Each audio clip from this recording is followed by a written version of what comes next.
tonight to celebrate this date in history. This has historically been a sacred day. A day of purification. A day of truth and vengeance. A day of tar and feathers. A day of hell and fury. We mourn not its victims. We honor its victors. For us, the 60s is a decade of corruption, the final culmination of 2,000 years of Judeo-Christian rottenness.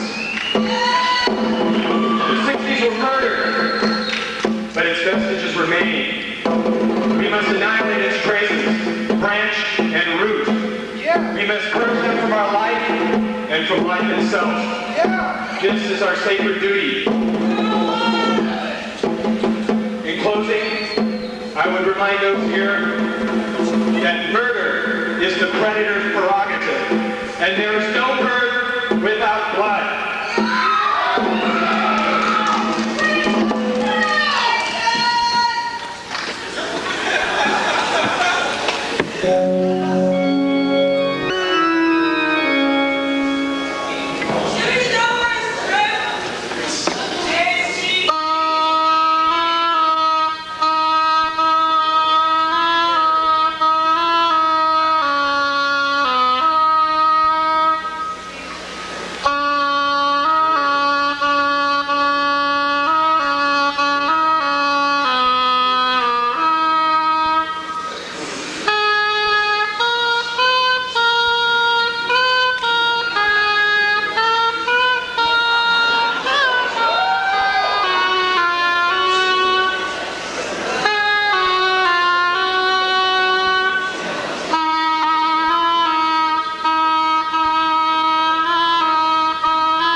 think yourselves capable of understanding. But no, you understand nothing except that which revolves around your own pulverized Messiah, your crystalline Christ.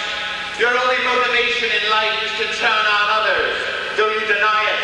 But you have been the ones to be deceived. For we can smile knowing full well that you are our slaves, our zombies, our shuffling drones.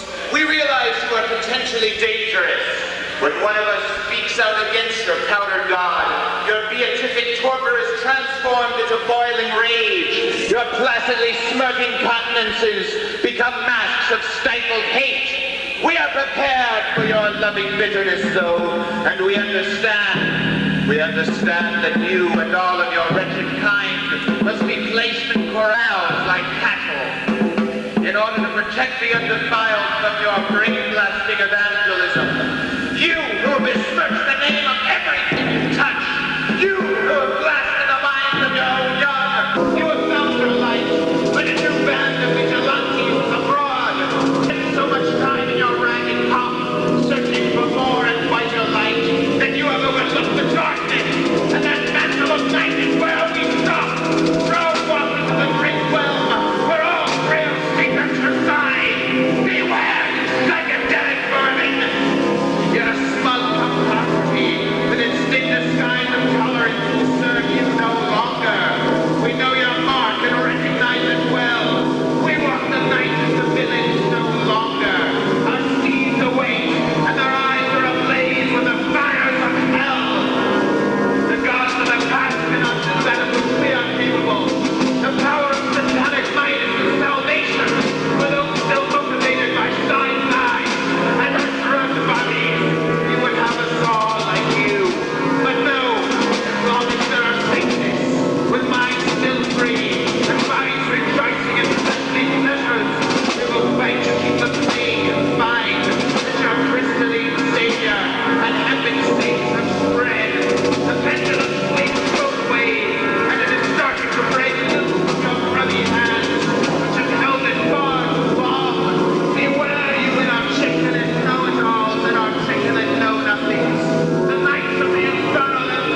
it's time to sign these things. Fine. Yeah. Well, I'm signing this, and then we can show it. I don't need your address, just the name. Did you What's that going to be on? It'll be on NBC. Geraldo Rivera, our favorite. You are music and rewrite songs. Get ready.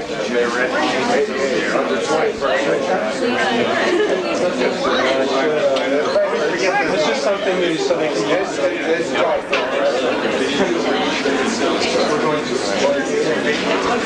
This was Nuremberg. Did you ever see Paradise? People all the way up. It's like so Paradise. Yeah? My teacher saw the flag. Very good. I mean, I didn't ever go so this one. Oh, what's the close? This is so oh, she was supposed to be the photographer. Yeah, I see. Yeah, well,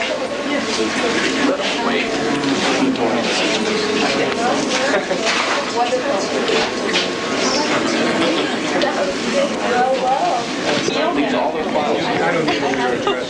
Now with these files, I can destroy.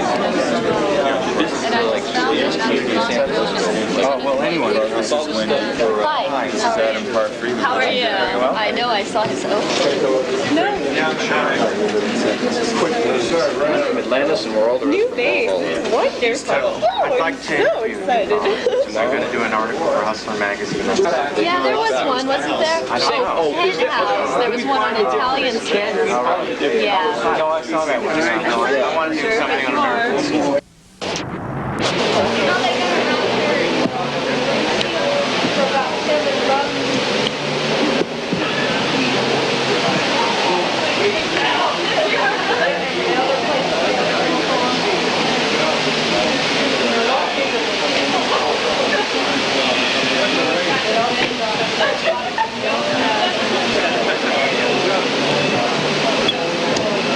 Guess what, guys?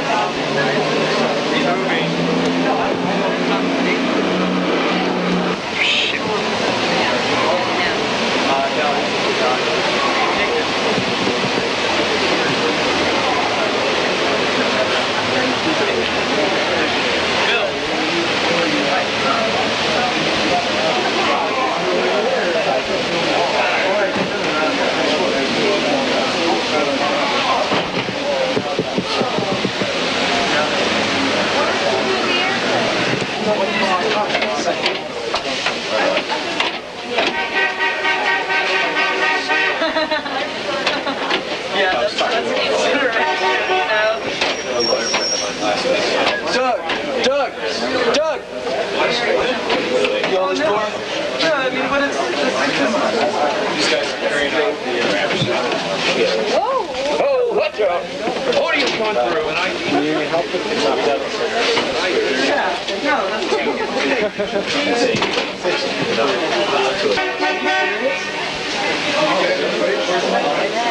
Well, usually it's part of this conspiracy.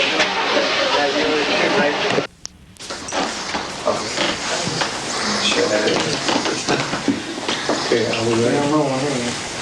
Okay, Boyd, you want to tell us a little bit about yourself and the church and what we saw this evening?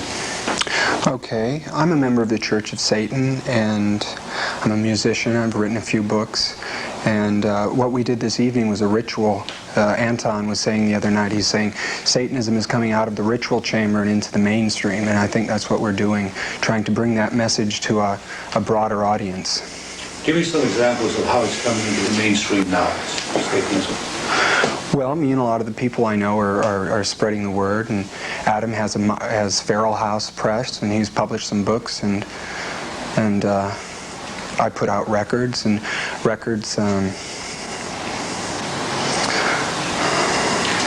San Francisco, how many members do you have in your church? I'd have no idea. I'd have no idea. But we're an elitist organization. We prefer quality rather than quantity. We don't care. We don't want to have big buildings and attract a mass audience. We want an elite, just a few people who are good people who will be able to do what we need to have done. And what are the things you need to have done? Well, we need to bring about stratification. We need to bring power back to the powerful. We need the slaves to be enslaved, not be slaving over us, not be ruling over us and dictating the content of our lives. We want to dictate the contents of our lives. We think strength is better than weakness, and we want to live our life in that way. Describe a little bit about the difference, if you will, between the Church of Satan and some of the crazies that are out there doing things in the name of Satan. How does that make you people feel? Well, I think the Church of Satan is creating real changes. We have people behind the scenes. We have people in high places who are making changes that people aren't even aware of. And these nitwits that just go out and kill people in the name of Satan are serving a purpose in that they're thinning down the population, but they aren't really the kind of Satanists that like us. They aren't the sort of people we associate with and the sort of people we respect or look up to. Is this resurgence in Satan just happening in San Francisco, or is it happening all? It's happening all over the world, and it's coming about in a lot of different ways. Some people can call it Satanism, but this force that's happening in the world is coming about all over. It's like resurgent atavism, and some people call it Satanism, some people call it by other names, but it's happening all over, and it will happen more and more. Is there an Armageddon coming? I mean, is there a date that you're aiming for? No.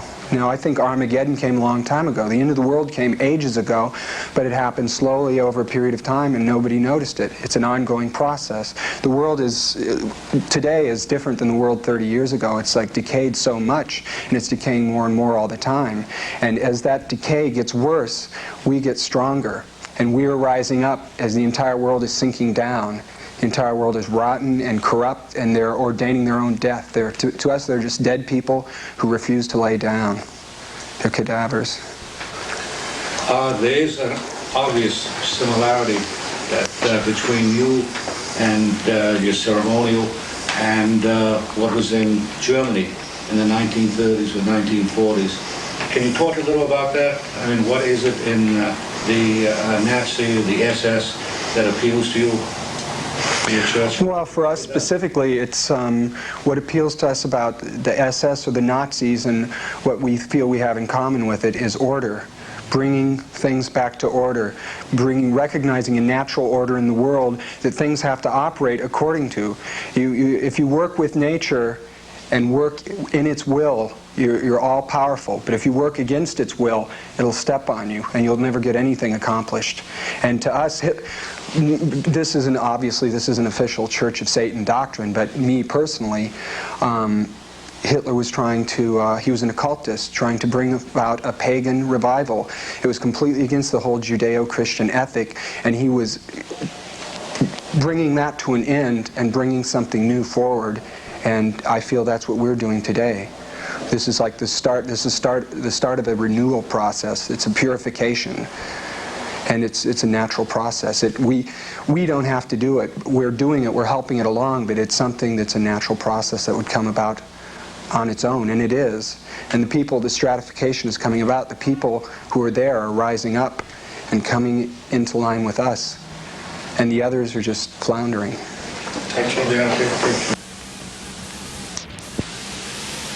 If you could both start off and give me a background on Radio Werewolf, let's start there. Radio Werewolf was founded in 1984 as the manifestation of a certain quality in not the human experience, but what has been understood as the human experience. It's a quality that people are frightened of, a quality that people consider evil, and it's something that has been very little understood until now. And in 1984, we consider that the lycanthropic revolution began. And since that date, we have summoned up the dark forces in man. We're summoning up the wolf in man. And we're calling on everything that has been forbidden, everything that has been locked up and restrained and our work is designed to unleash the beast in man once and for all. What's the final objective, though, once you unleash the beast in man? Well, we don't have a linear objective that we could explain to you in a way that you could simply understand, but certainly our quest is for world domination. In the simplest terms, our quest is for power for its own sake, power used to the extreme as it has never been used before. And then we bonded together and the power increased, and we find the more people that become involved, the power increases, and it gets to be a larger and larger phenomena. As you saw tonight, there are masses of people who are being drawn to this. For the first time, they're coming out of the closet. They've always been around. It's always been the same small percentage, but they're coming out of the closet now, and they're exposing themselves, and they've always been more powerful than the mortal. We separate the human race into two species, predator and prey, and that is why we've chosen the wolf imagery as our standard and our symbol, and the rest of humanity is really of very little concern to us. Our main purpose is to create an elite, a power base of masters who will finally remove the excrement of Christianity, Judaism, Mohammedanism, all of the traditional slave religions, as Nietzsche called them, and we mean to destroy them by any possible means. This is the first phase in a revolution that will continue into the 21st century. It's, by some people's standards, a demonic revolution, but it is the liberation of the finest things in man: beauty, strength, wisdom, and everything that has been perhaps condemned as the black arts, as evil. When you say by any possible means, what exactly do you mean by that? Our music is designed to awaken primordial instincts in the human mind, and whatever comes of this is our desire. When we perform music, it's a ritual. It's a very specific ceremony designed to unleash these emotions. We incorporate the dominant frequency. That's a frequency that human beings respond to. It's an ancient frequency that's always been around. Everything breaks down into vibrations, and by controlling that, you can control both matter and thought. And we've investigated this, and we've spent a lot of time, and our music incorporates the dominant frequency in our control of the masses. The masses are only to be controlled. It's either the control they're under now or the one that we bring. And we're living in a dead world at this moment. The world ended a long time ago. Those who fear that the world is going to end are very mistaken, because when we look around us on the streets of our rotting metropolises, we see automatons. These people are zombies. They have no spirit, they have no will, and the time has come at last for those of us who still have a will, for those of us who do have a vision of beauty, of strength, and really of a world where the truly demonic possibilities of man can be unleashed once and for all. So I imagine you take issue with the media's misconception of the drug-crazed satanic. We represent above all other things order. Order versus chaos. Strength versus weakness. And what's happening right now is a process where the weak are falling off. There's a death wish in the human race that's expressing itself in mass murder, in all sorts of manifestations, and we encourage that. We would like to see most of the human race killed off because it is unworthy. It is unworthy of the gift of life. Is that something that you plan to support, that killing off process, or will it be something that... It's already begun. We're working with natural law. We're working along with natural law. And nature has now decreed that most of man must die. And as I say, we are forming an elite. This is the first step in forming really a master race. That's the only term that I can use. Yeah, as I said before, yeah, it's a... What about your music in terms of its control over people's minds? How effectively does that work? Well, I'd like to sort of explode the myths about much of so-called satanic music. For one thing, backward masking, which frightens so many Christian evangelists, really that isn't an effective means of mind control. We have utilized the dominant frequency, which we referred to before, which is a certain vibration that when it is responded to in the human mind can unleash these possibilities. And that's what we're interested in. We don't really care if people understand our message. We're not proselytizing, we're not preaching, we're not trying to gather anyone into our fold. These middle-class housewives that are worried that we want to abduct their children are barking up the wrong tree, because we wouldn't want anything to do with their whole mediocre and corrupt lifestyle. We're building a new world. Yeah, our music has order. The music of today, in most parts, is chaos and noise. And structure and order have always been a part of great music, and that same structure and order go throughout the universe. So the music becomes at one with the universe. We are part of the natural order, as are all of the people you've spoken to tonight. We are reflecting what is beautiful in nature. And of course, the irony of that is that most ignorant human beings will mistake that as evil. They are frightened of their own possibilities. They're frightened of freedom. And their whole life is lived in fear. And that's why we will be their worst fear, their worst terror, their worst nightmare. Tell me about the record that you'll be doing with Anton LaVey. Well, Boyd Rice of Non and myself will be collaborating with Anton LaVey on a recording project where he will be performing various invocations, the Elektrische Vorspiel from the Satanic Rituals, a piece from H.P. Lovecraft entitled Psychopampos. And of course, H.P. Lovecraft is one of the minds who influenced us most. His understanding of the darker regions of life has been a great inspiration to us. But this will be the first recording that Anton LaVey has done in 20 years since the Satanic Mass, and it's sort of a symbolic recognition that there is now a renaissance of satanic thought. What has been bubbling underground like a volcano for these past 20 years is now bursting forth, and the effect on the world is going to be overwhelming, really. How long personally have you had, let's say, a satanic consciousness? Ever since I was born, and perhaps before that, which, you'd have to define what a satanic consciousness is. I do not worship an anthropomorphic deity named Satan. I don't worship some sort of character in the infernal regions with horns on his head and a tail. It's much more mysterious than that. We worship ourselves. We are the only gods in the universe. We create our own reality. And that force in nature has been misunderstood as evil. But there is no good and evil, and intelligent people understand that. And we're only interested in gathering intelligent people together for the conquest and betterment of a new world. Explain some of these symbols around us here. Well, this is Baphomet, who is one of the traditional representations of the satanic entity. Above on this black and white circle is the symbol of the Church of Satan, and I think some people may be familiar with the swastika, which is the symbol of the Black Order in Germany, which was pretty much brought into use by the Thule Society, Guido von List, and the Armenen, who are very much inspirations to our work.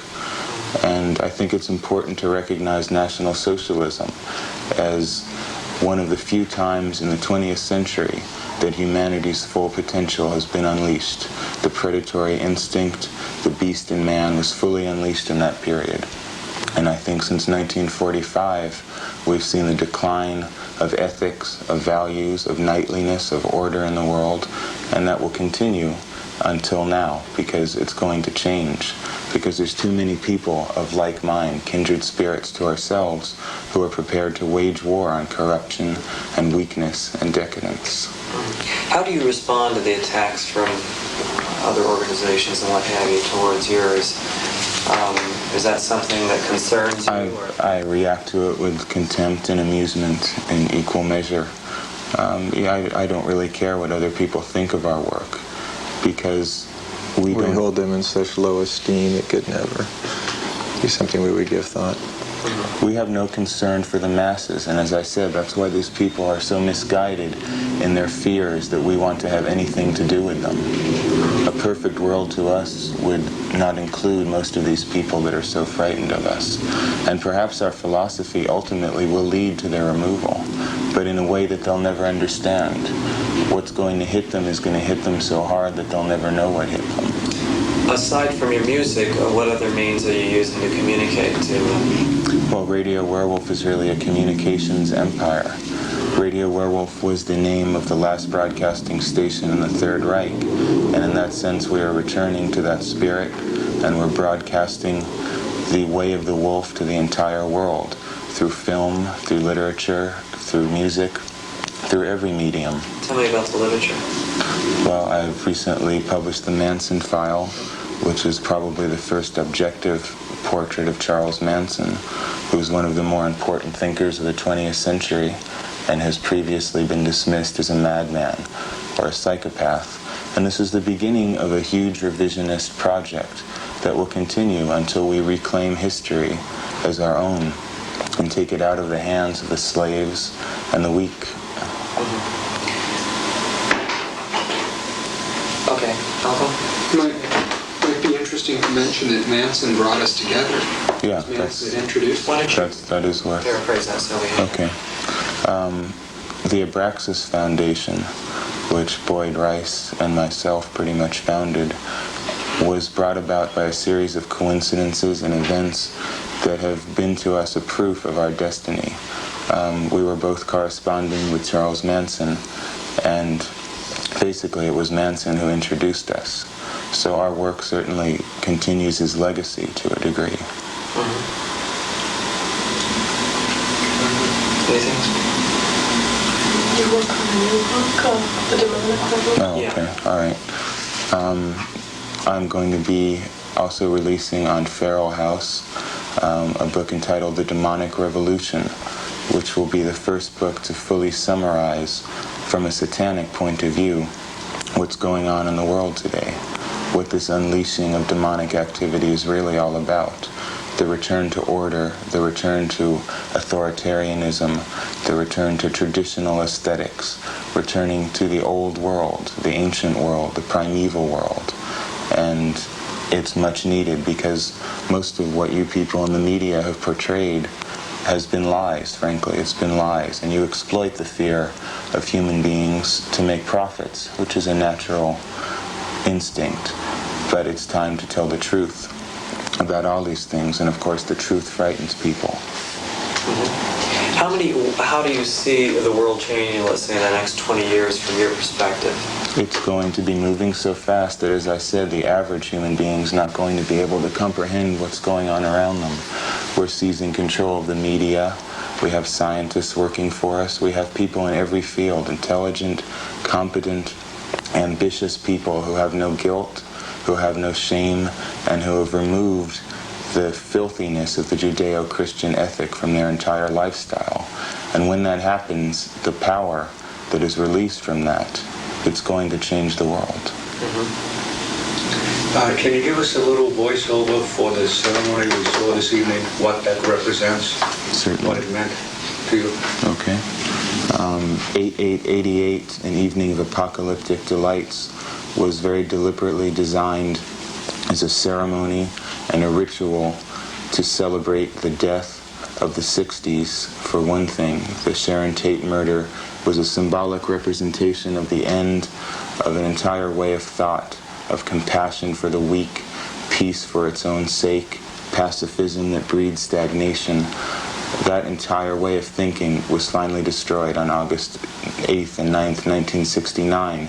And that is why we chose this evening to perform a ritual of cleansing and of purification.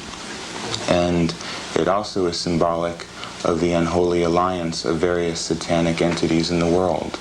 Radio Werewolf, Non, the Church of Satan, and the work that Adam Parfrey has been doing. All of these things are coming together into what I've termed the demonic revolution. And it's going to continue in ways that will surprise people, because what the mediocre mind perceives as Satanism has very little to do with Satanism. Heavy metal music, drug abuse, sacrifice of children and animals, all of this is a smokescreen that the media has created, abusing people's Christian processed fears. And Satanism, occultism, paganism, all of this is going to bring the 21st century into a truly demonic way of life.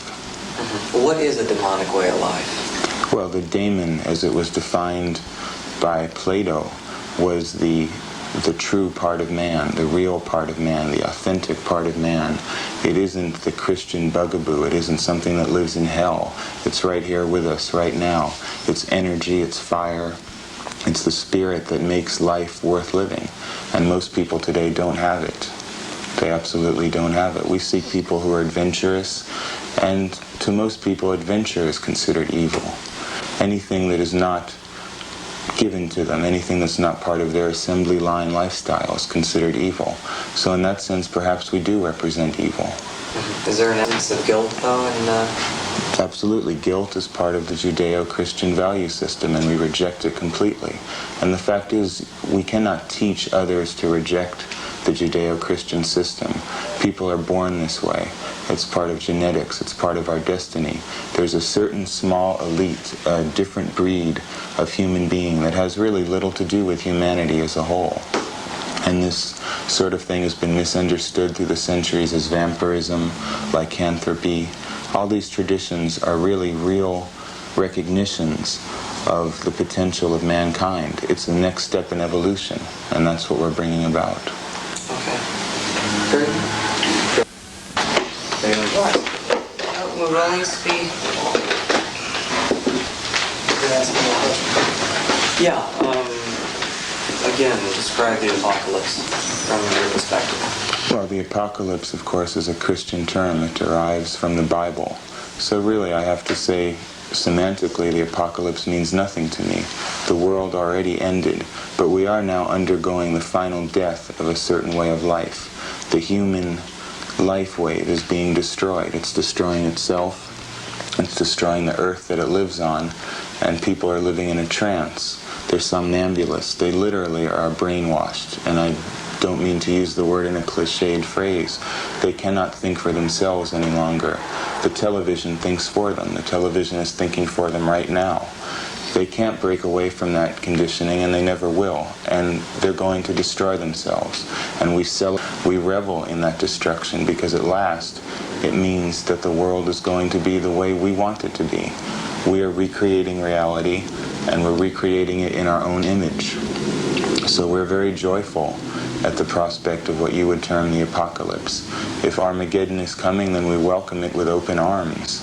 A bloodbath would be a cleansing and a purification of a planet that has been dirtied and degraded for too long. Mm-hmm. Not that you would probably speculate on why they say this, but why do you think that the fundamentalists, so to speak, are ranting and raving about the apocalypse? Because I think any wounded creature that's in its last gasps rants and raves. I mean, a wild dog that you'll eventually have to shoot rants and raves and foams at the mouth, and that's basically what these evangelists are.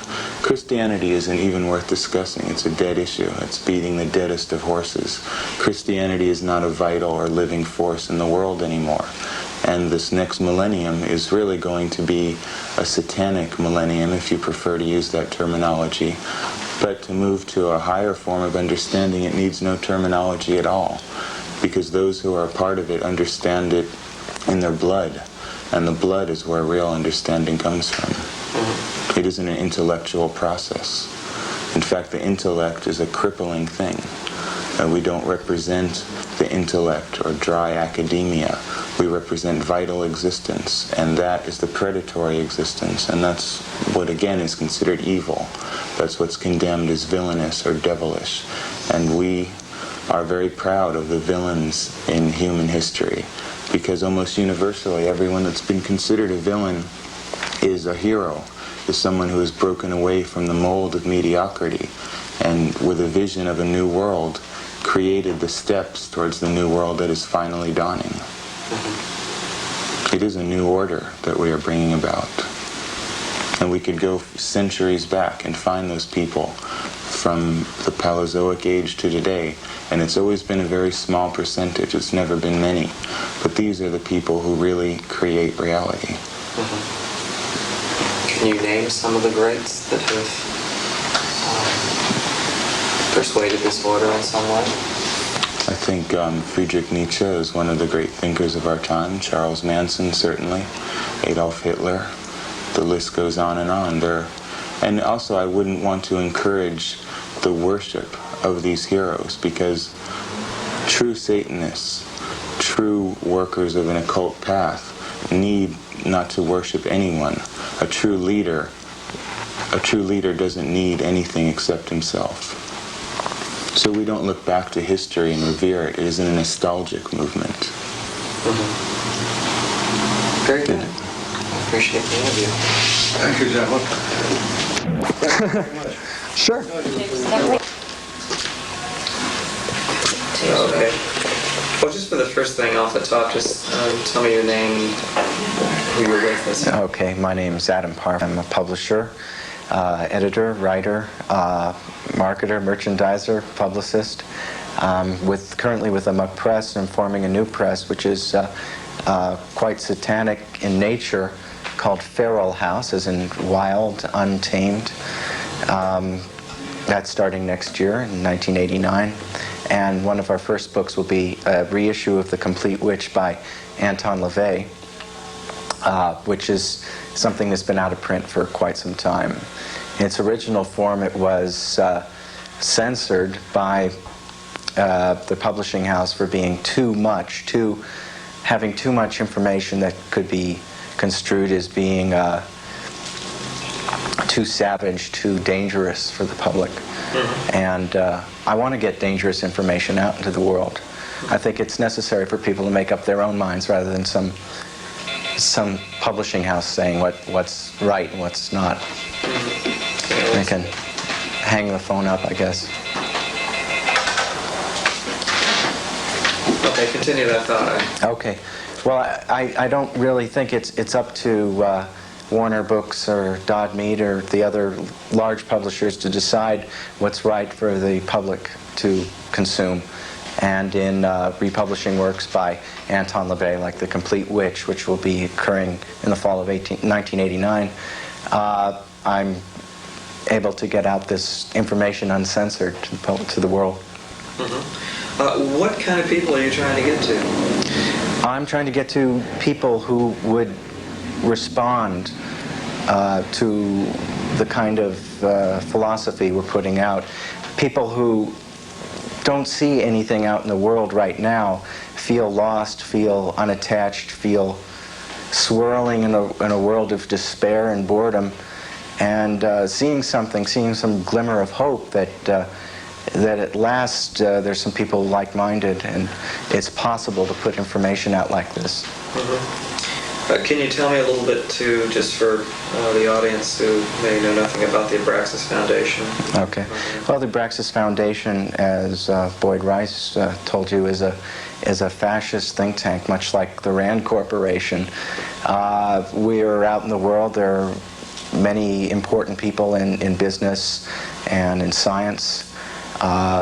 It's not a membership organization. It's people who seem to have found themselves as water seeks its own level, and we're just constructing the vessel in which the water fills the glass. Has business been good lately? Yes, business has been very good. Apocalypse Culture is now its third printing. We have a book out that's edited by Nicholas Schreck called The Manson File, which is undiluted statements by Charles Manson, which hasn't occurred.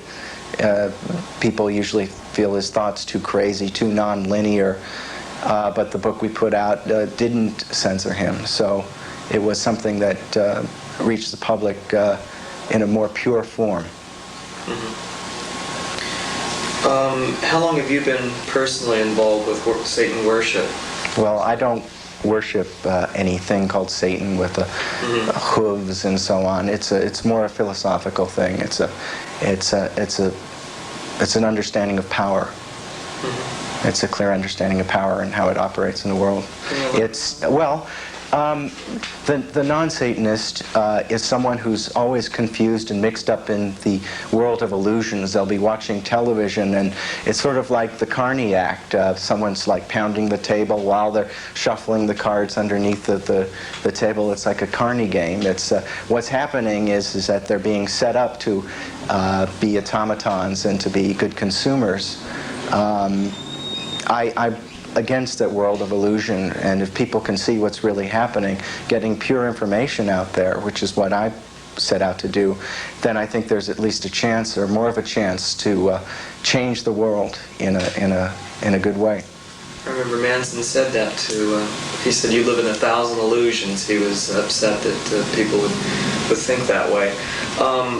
What are your basic ideas that you try to get out to people off the bat? What are the first things that they tend to grasp onto?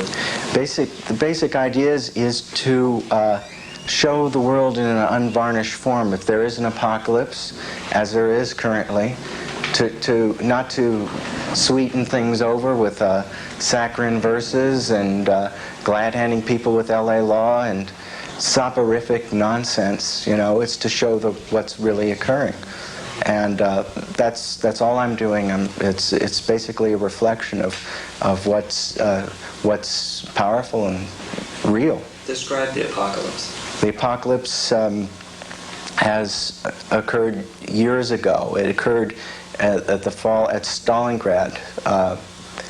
What happened in 1945 when the Germans lost the war, it was really a civil war between white people, and white people have been feeling guilty about themselves ever since. They feel that they have to bend over backwards to create a comfortable life for the rest of the world, and they've forgotten about themselves. They should listen to the words of Spengler. I mean, most people perceive the apocalypse as something out of the book of Revelations and that sort of thing. And Yes. how is that? You obviously don't see it in that light. That's true. I'm not a Bible believer. It's strange and remarkable, the coincidental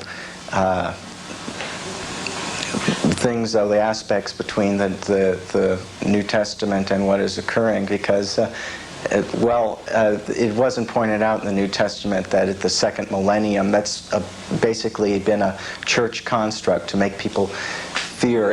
I think that's maybe another illusion, but what we have in the world is severe overpopulation and horrible ecological failure. And all this apocalypse, all this Malthusian mud flood we have out there is indicative of the apocalyptic. I mean, all you have to do is open up your eyes. You don't have to read the Bible to see it. Mm-hmm. What do you say to your critics who probably consider you evil and damaging and that sort of thing? Well, they can consider me evil. I don't consider myself evil. I consider myself a source of pure information. I don't consider myself an illusionist. Illusionists are evil, people who block information.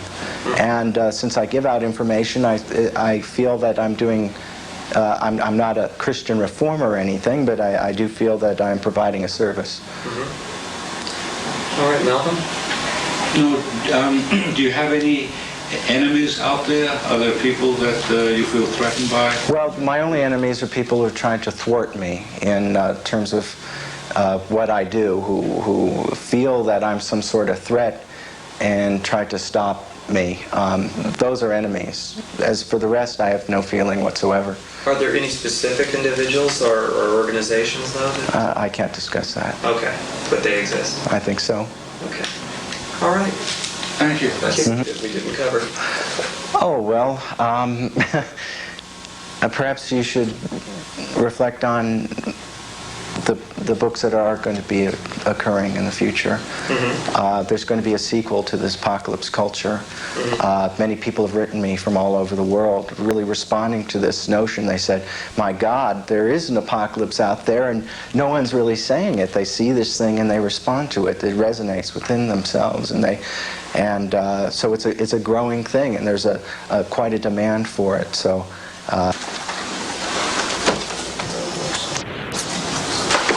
Very unusual household. Yes, definitely. Are you testing for sound? Yes.